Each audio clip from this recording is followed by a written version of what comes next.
So guys, wala kaming ulam ngayon.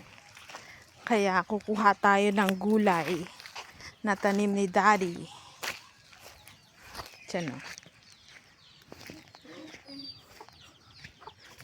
Ayun o. Mga kundol. Ayun o. Oh, yun. Sarap. Daddy! Pahingi ako ng kundol. Ayun o. Sana pwede dito. Kundol. Magulay ako. Pahingi ako nitong kundol mo. Yan o.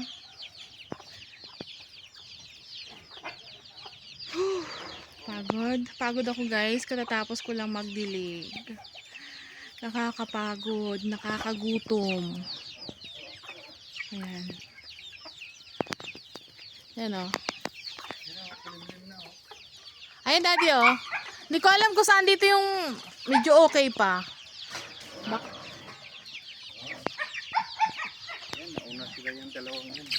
Isa lang siguro no. Oo, isa lang. Hingi kami. Meron ka. Yung ulimlim na. Kaya nga eh. Maano yan, masakit yan. Dapat may ano ka, pang hawak.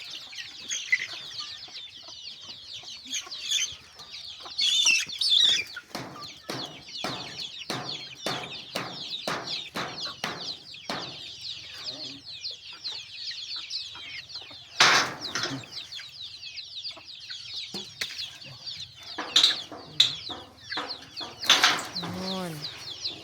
Yan. Ay. Kasi matinik yan eh. May nakikita na naman akong papaya dun, oh, sa ninilaw. Meron nga.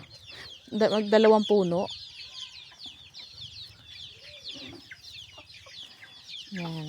Eh, may karne kami nabili kanina. Sabi ko magsabaw. Thank you, Daddy. So, ayan guys. Meron kaming ulam. So, ito yung kundol. So, ang lasa nito, para siyang upo. Yung texture ng kanyang laman, parang upo. So, sa mga gustong bumili sa akin, ayan, bebenta kami. Siguro magkano kaya ito ibebenta? 30 pesos. 30 pesos. Ayan. Yan ang aming ulam ngayong gabi na may kasamang karning baboy. Yan, thank you for watching.